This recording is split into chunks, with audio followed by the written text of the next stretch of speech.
என் பேர் ஆஷ்கரா. என்ன நடுவர் வேற பேர் சொன்னாருன்னு யோசிக்கிறீங்களா? என் உண்மையான பேர் அக்ஷரா தாங்க. ஆனால் என் கிளாஸில் இப்படி தான் ஆஷ்கரானா என் பேர் சொல்லிப்பாங்க. என் பேர் கூட பரவாயில்லைங்க. என் ஃப்ரெண்டு பேர் திருத்தி. அவள் கிளாஸில் எல்லாரும் அவள் டர்ட்டின்னு கூப்பிடுவாங்க. ஆமாங்க, திருத்தின்னு பேர் டர்ட்டி ஆகிடும், ஆனியான பேர் அன்னியன் ஆகிடும், அக்ஷயத்தில் பேர் அது நான் சொல்ல மாட்டேன், உங்களுக்கே புரியும்னு நினைக்கிறேன். இந்த பேர் பிரச்சனை வந்து ரொம்ப பெரிய பிரச்சனையாக தான் இருக்கு. ஆக்சுவலி என்னோட ஆஃபீஸ்லேருந்து இந்தியாவிலேருந்து ஒரு கன்சல்டன்ட் வந்திருந்தாரு.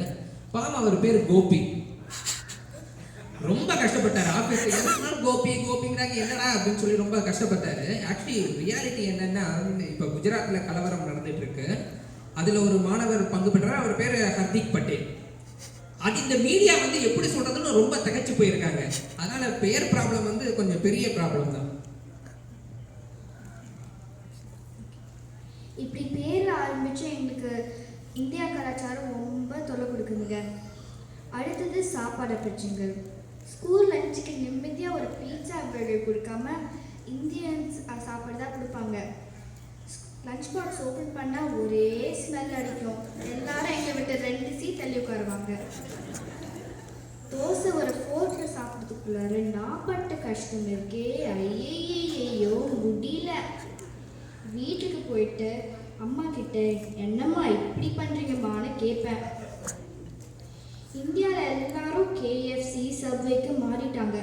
நம்ம தான் இன்னும் இட்லி வடைன்னு சொல்லிட்டு சுற்றிட்டு இருக்கோம். நீங்களே சொல்லுங்கள், இந்தியா கலாச்சார சாப்பிட்னா எது? கேஎஃப்சி சப்வேயா இல்லை இட்லி வடையா?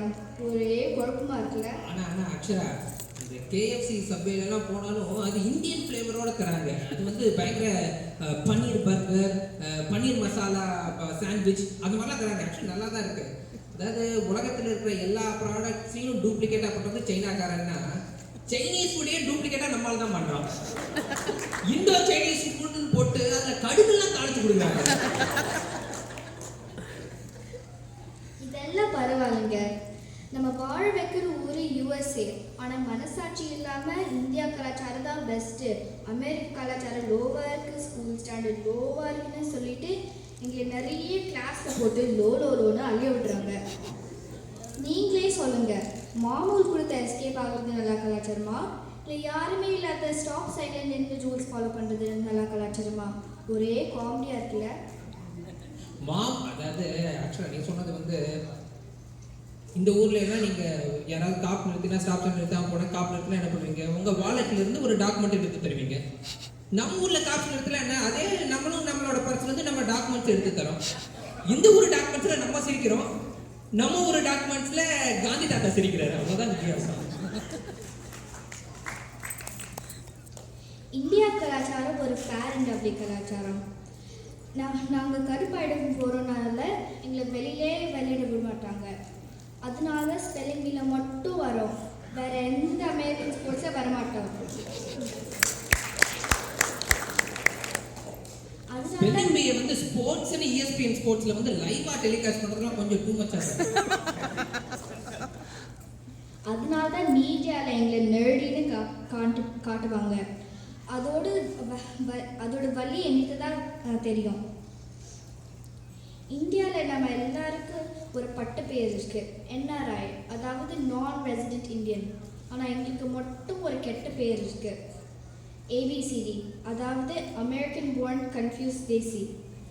அமெரிக்கன் born தான் நிஜம், ஆனால் கன்ஃபியூஸ் தேசி அது இந்தியா கலாச்சாரம் ஒரு நிழல் என்னைக்கும் நிஜமாகாது.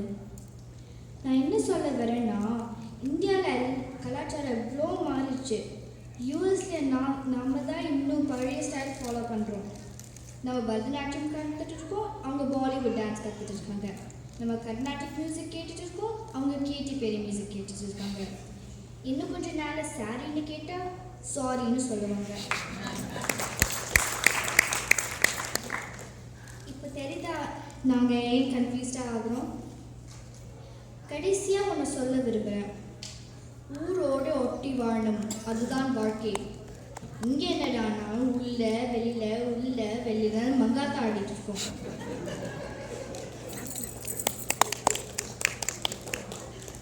புரியலையா? வீட்டுக்குள்ளார இந்தியன் ஆகணும், வெளில அமெரிக்கன் ஆகணும்.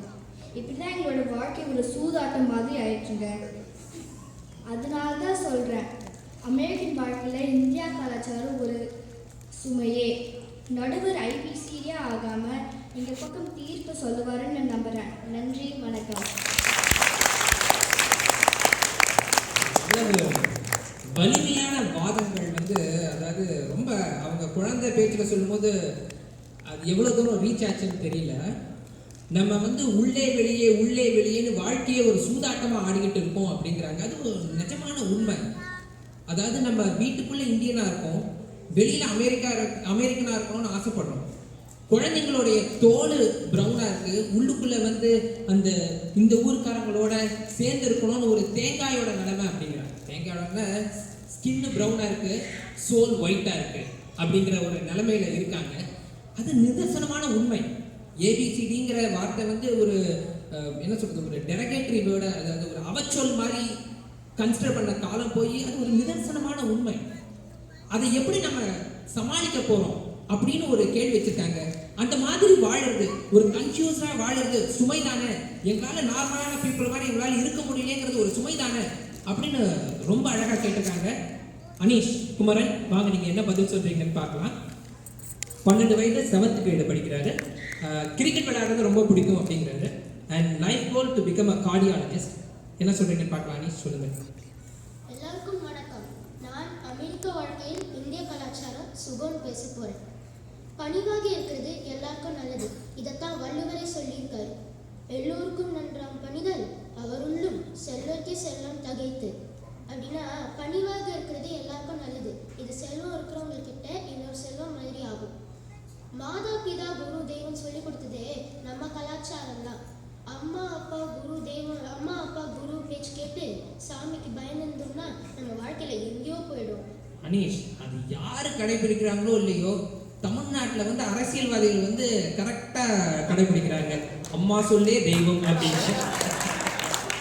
அது மட்டும் இல்லைங்க, அதாவது இப்போ நம்ம ஊர்ல டாஸ்மாக் கடையெல்லாம் வந்து ரொம்ப இதா இருக்கு. என்னையா இப்படி அப்படின்னா ஒருத்தரை கூப்பிட்டு கேட்டா அவர் சொல்றாரு, ஏங்க ஒய்ஃபுக்கு கோவிச்சுட்டுன்னா அம்மா வீட்டுக்கு போயிடுவாங்க, ஆம்பளைங்க கோவிச்சுட்டு எங்க போறது, அம்மா கடைக்கு தானே போனோம் அப்படிங்கிறாங்க. அதனால அவங்க சொல்ற அம்மா வேற, நீ சொல்ற அம்மா வேறன்னு நினைக்கிறேன். சொல்லுங்க. சுருக்கமா சொல்லணும்னா, உலகமே கூகுள்ல தேடி இருக்கும்போது அந்த கூகுள் ஒரு இந்திய கலாச்சாரத்துல வளர்ந்த ஒரு தமிழை தான் தேடி பிடிச்சது.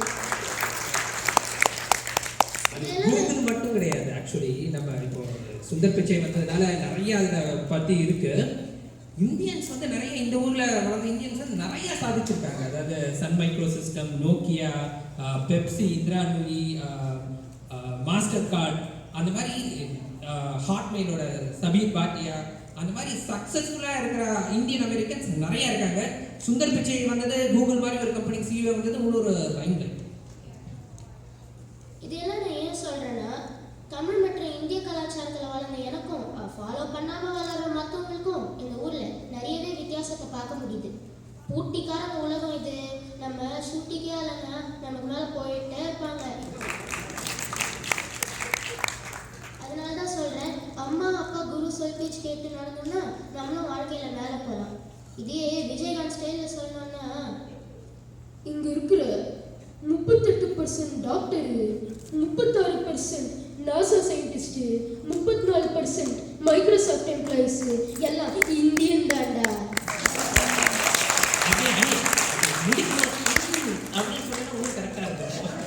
ஆனா ஏதாவது தப்பா சொல்லி அவரை பத்தி ஏதாவது தப்பா சொல்லி கேஸ் போட்டுருவாங்க. அதனால நம்ம விஷயத்துக்கு வாங்க. இது மட்டும் இல்லை, எவ்வளோ இந்தியன்ஸ் இந்த ஊருக்கு வந்து பெரிய பதவிக்கு வந்த காரணம் இந்திய கலாச்சாரத்தை ஃபாலோ பண்ணி நடந்ததுனால தான். நானும் அவங்கள மாதிரி ஆவேன்னு எனக்கு நம்பிக்கை இருக்குது. இப்படிதாங்க சுமேர் நினைக்கிற ஒரு பையன் இன்னொரு பையன்கிட்ட போய் கேட்டானா, உன்னை நான் எங்கேயோ பார்த்த மாதிரி இருக்குது, ஃபேஸ்புக்லையா வாட்ஸ்அப்லையா இல்லை அந்த புது யூடியூப் வீடியோ வந்துது அதுலையா? அந்த இன்னொரு பையன் சொல்கிறான், டேய் நான் பக்கத்து வீட்டு பையன்டா. ஆக்சுவலி இது சொன்னதான் ஞாபகம் வருது. போன வருஷம் இது ஒரு பெரிய இன்சிடென்ட் நடந்தது. அந்த இன்சிடென்ட் வரதுக்கு முன்னாடி சொல்கிறேன். எங்கள் வீட்டு எனக்கு வந்த லெட்டர் வந்து எங்கள் வீட்டுக்கு பக்கத்து வீட்டு ஆண்டி வந்து அந்த விஷயத்துல தான் 10 வருஷமாக இருக்கும். அவங்க நான் யாருன்னு தெரியலன்னு சொல்லி திருப்பி அனுப்பிச்சிட்டாங்க.